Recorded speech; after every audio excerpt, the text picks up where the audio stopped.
Welcome back to JM Football, and welcome to the Cold Stone Creamery NFL Draft Wide Receiver Rankings Tier Maker video. Here's some context over that tongue twister.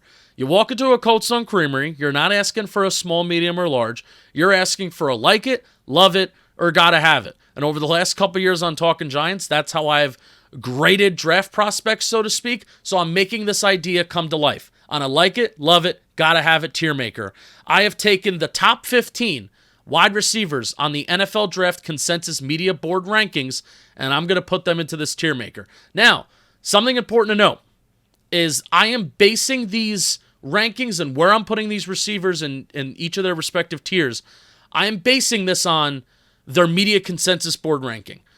If my favorite team took Kyle Williams with the 100th pick, that's where he's ranked on the consensus board, if my team took him 100th, how would I feel? Do I think he is a like it, love it, or gotta have it player based on where he's projected to go in the draft? So that 100th pick would be a late third round pick or early fourth round pick, right? Depending on comp picks. So that is how I am basing this tier maker. Just because I have Matthew Golden in a tier that's below Kyle Williams, let's just say, that doesn't mean that I view Kyle Williams as a higher graded prospect than that. This is kind of just like a fun exercise, a fun video. Like it, love it, gotta have it. We're going to have some fun. And I am going to start off with Kyle Williams from Washington State. 5'11", 190 pounds. He is 22 years old. Like I said, he has a media consensus board ranking of 100. He is peaking right now at 100. He is in that peak spot. And I think that's only going to go up as time goes on, because Chris Sims is a guy that's put Kyle Williams in his top 5. I know there's other NFL people that are putting Kyle Williams like possibly in their top 5 wide receivers. The trump card for Kyle Williams for me, he is such a smooth football player. He doesn't make anything look overly hard or difficult. Smooth stride, smooth release, long speed just comes easy for him. And the smoothness where I think it shows up the most is off the line of scrimmage in that the release package he has. He has quick feet off the line. It's going to help him win easy and better than a lot of the other receivers in this class. So, I mean, it's hard to forecast where he's going to go. It kind of keeps DBs on their toes. Pretty confident that he's going to be fine against press, and I think that's rare to say for a receiver his size, or kind of in general. 21 missed tackles forced this year on 70 catches. I don't think he's this overly dynamic athlete, or especially overly dynamic with the ball in his hands after the catch. He ate at the Senior Bowl. Looked like he was a man amongst boys with some of the releases he was cooking up. I think you can confidently target him at all 3 levels of the field, including some as a home run threat. And I don't think he's a slot only because of his size. So I really like Kyle Williams, and I'm putting him to start off in my gotta have it tier. I think he's only going to move up further. I mean, I think I would be even comfortable taking him in the middle of the second round, late second round. I don't know if he's going to work up to a first, but I'm pretty confident Kyle Williams is going to be a good pro. So if there's a receiver that you think is going to be a good pro and you could target him at all 3 levels of the field, has outside, inside versatility, why not take that guy in the second round? So I would view Kyle Williams, if he's lasting until around pick 100 and around where his board ranking is right now, consensus-wise, I think that's going to be a steal. Kyle Williams, got to have a player. All right, next, I'm going to couple 2 players together with each other. They're slot-only players. I like them a lot, but guess what? I'm not putting them in the just I like it tier. I'm putting them in the I love it tier. That is Tez Johnson, wide receiver from Oregon, and Xavier Restrepo, wide receiver out of Miami. These are 2 slot guys. Restrepo has a consensus board ranking of 95th. Tez Johnson has one of 108. Now, I'm lumping these 2 players together as slot players, but they're also very, very different from each other. Tez Johnson is very short, and he's as light as a feather. Xavier Restrepo, bigger, a little bit of a bigger slot, but he is slow and definitely not as quick as Tez Johnson is. Tez Johnson is quicker. He's quicker than fast. Xavier Restrepo is going to win because he is just a nuanced route runner. He's going to be a pro, and he's going to do, he's kind of a lunch pail guy. Doesn't win with that elite athleticism. But I think both of these guys can be solid in the NFL, and especially for where they're projected to go, which is, 3rd, 4th round. I think that's where it becomes okay to take slot-only players that may be replaceable. Now, Tej Johnson has his lack of size working against him, where everybody's going to want to compare him to Tank Dell. But I feel like Tank Dell has been the exception to the norm when it comes to players of his size and especially that weight in terms of NFL production. There's been a lot of the smaller slot-only guys that have not been that productive in the NFL. I think Tej Johnson can.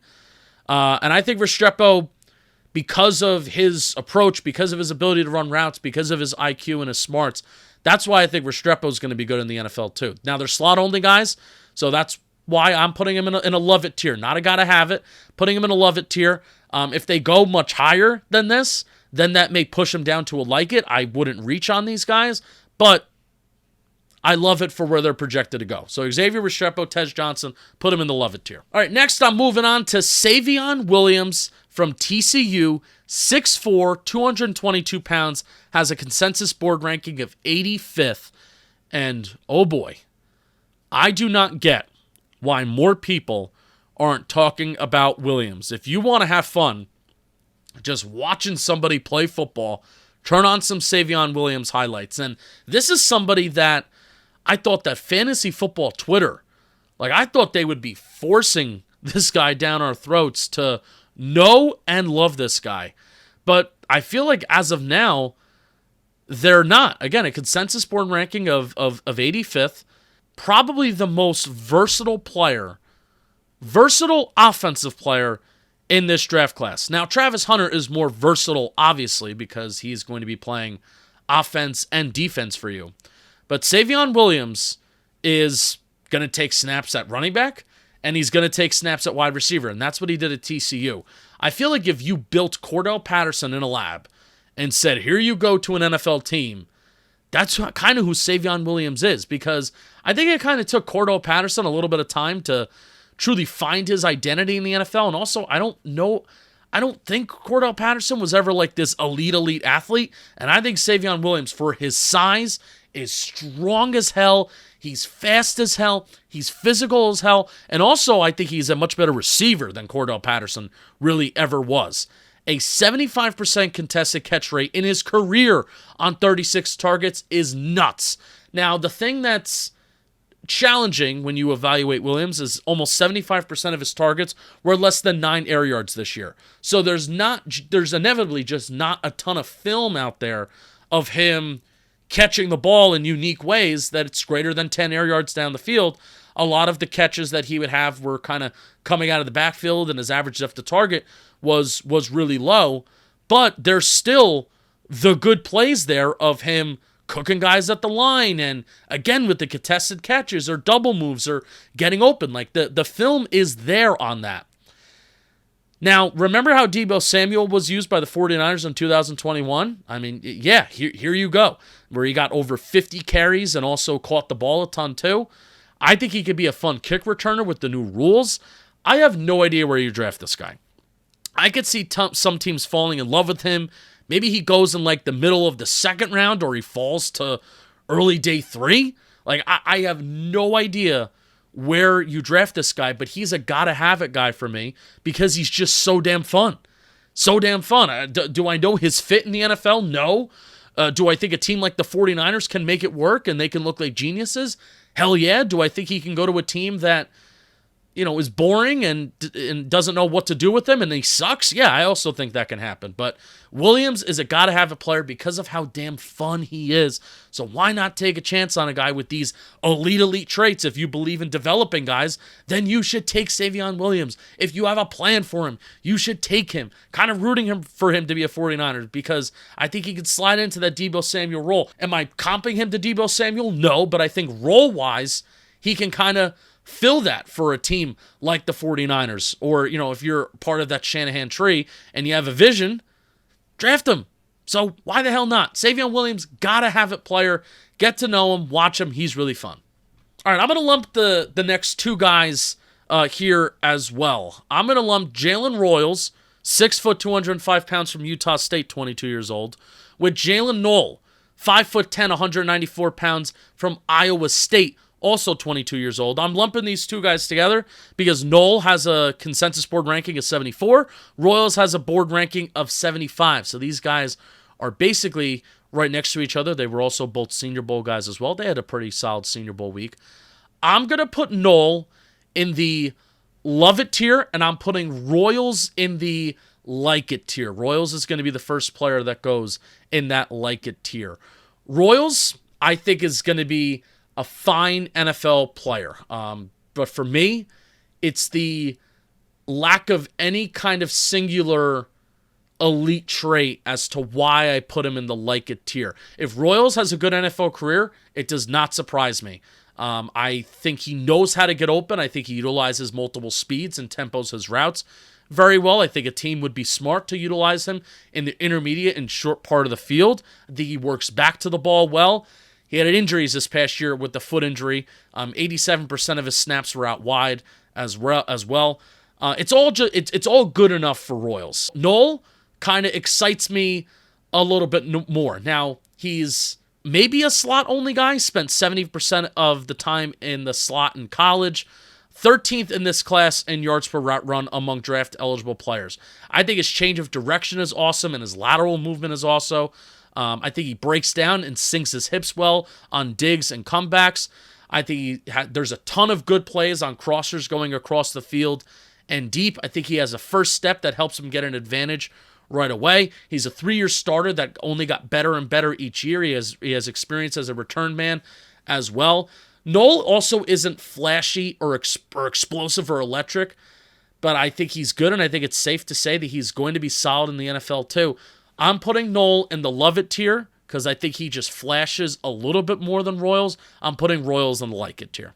Today's tier maker is sponsored by Hims. Men, if ED is getting you down, you need Hims to get your confidence and other things back up, if you know what I'm saying. Hims provides access to treatments that can help you stay hard and last longer so you can be ready whenever the mood strikes. Hims is changing men's healthcare by providing you with access to affordable sexual health treatments from the comfort of your couch. The process is 100% online, so there's no need for uncomfortable doctor's visits.